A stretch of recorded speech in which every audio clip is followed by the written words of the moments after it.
ভ্রমণ করতে কার না ভালো লাগে, যদি সেটা হয় প্রিয় মানুষগুলোর সাথে। ভ্রমণ তোমাকে নির্বাক করবে, তোমাকে গল্প বলতে বাধ্য করবে। হেই হোয়াটসঅ্যাপ, আসসালামু আলাইকুম, I am Saeed Adnan, welcome my new video guys. আজকে আপনাদের সামনে ইন্টারেস্টিং একটা ব্লগ নিয়ে হাজির হয়েছে। Press the subscribe button and keep the notification to get next video guys. কি করতে হবে, আপনাদেরকে লাল বাটনটাকে সাদা বানিয়ে দিতে হবে এবং পাশে থাকা বেল আইকনটি বাজিয়ে দিতে হবে পরবর্তী ভিডিওর নোটিফিকেশন পাওয়ার জন্য। আর আমাদের এই ভ্রমণ গল্প দুটি পার্টে ভাগ করেছি আমি। একটি পার্ট হচ্ছে মজু চৌধুরীর হাট, আর একটি পার্ট হচ্ছে চাচা।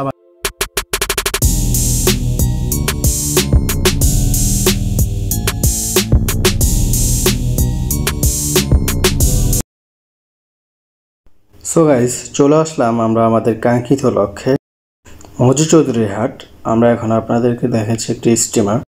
সো গাইস, রাস্তা দিয়ে আসার সময় একটা প্রবলেমে পড়ছিলাম, রাস্তা অনেক খারাপ ছিল, সেজন্য আমি ভিডিও করতে পারছিলাম না। সো এক পর্যায়ে আমি ক্যামেরাটা মোবাইলটা রেখে দিয়েছিলাম। আপনারা দেখতে পাচ্ছেন এই যে রাস্তা ভাঙা। সো শেষ পর্যন্ত বাধ্য হলাম মোবাইলটা বন্ধ করার জন্য। সো গাইজ, এই মুহূর্তে আপনারা দেখতে পাচ্ছেন আমরা একটা ছোট লঞ্চ বা স্টিমারে উঠেছি ঘুরে দেখার জন্য। সো আপনাদেরকে এই লঞ্চটা ঘুরে দেখানোর চেষ্টা করবো। সো চলুন ভিতরে যাওয়া যাক। গাইজ, আমার সফর সঙ্গী যারা আছে তাদের সাথে পরিচয় করতে ভুলে গিয়েছিলাম, এবার হচ্ছে পরিচয়ের পালা। সো চলুন আপনাদেরকে তাদের সাথে পরিচয় করে দিই। ওর নাম হচ্ছে শাকিল, আর এবং ওর নাম হচ্ছে নুরুদ্দিন। শাকিলের পাশে যে বসে আছে তার নাম হচ্ছে আরিফ, আর এ হচ্ছে আমি, আপনারা তো সবাই চিনেন।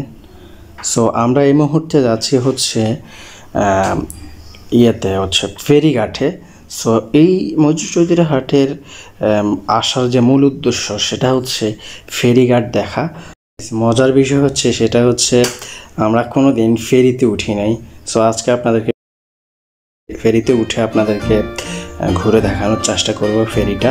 সো চলুন যাওয়া যাক।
এক পর্যায়ে আমরা এক জায়গায় বসে আমার বন্ধুর গজল শুনছিলাম। তো চলুন আপনাদেরকে গজলটা শোনাই।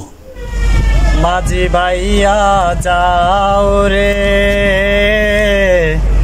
অকুল দরিয়ার মাঝে, আমার বাঙ্গানা ওরে মাঝি ভাইয়া যাও রে, মাঝি ভাইয়া যাও রে, মাঝি ভাইয়া যাও রে অকুল দরিয়ার মাঝে, আমার বাঙ্গানা ওরে মাঝি ভাইয়া যাও রে, মাঝি ভাইয়া যাও রে। নদীর একুলে বাঙ্গে ও কুলে ঘরে, এই তো নদীর খেলা, নদীর একুলে বাঙ্গে ও কুলে ঘরে, এই তো নদীর খেলা। আমার দেহ তরে বাংলো হাইরে, আমার দেহ তরে বাংলো হাইরে, লইল না জোরারে মাঝি বায়া যাও রে, মাঝি বাইয়া যাও রে, বকুল দরিয়ার মাঝে আমার বাঙ্গা নাও রে মাঝি বায়া যাও রে। গাইস, গজলটা কেমন লাগলো কমেন্ট করে জানাবেন। সো আমরা কিছুক্ষণ এখানে মজা করলাম, গজল শুনলাম, ও আরও গজল গাইলো, আমরা শুনলাম। সো এখানে কিছুক্ষণ ঘোরাঘুরি করলাম।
মাছটা অসাধারণ।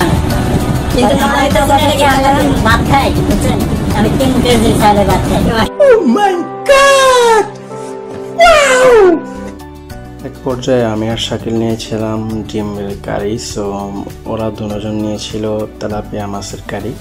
সো খাওয়াটা অসাধারণ ছিল। আমরা যে হোটেলে খেয়েছিলাম সেই হোটেলের নাম ছিল আহাদ রেস্টুরেন্ট। সো খাওয়া দাওয়া এক কথায় অসাধারণ ছিল।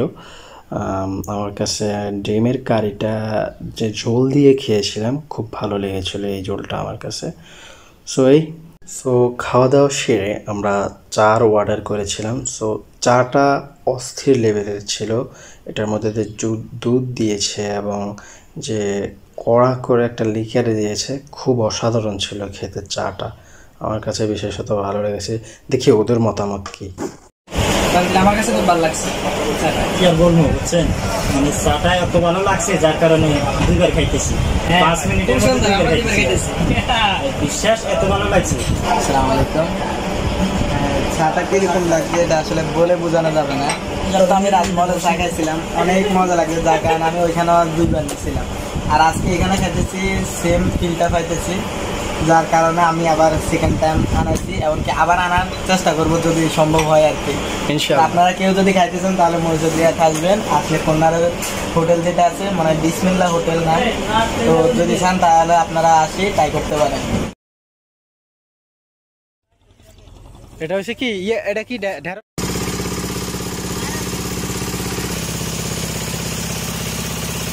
মাঝি হালা করিস না ছেড়ে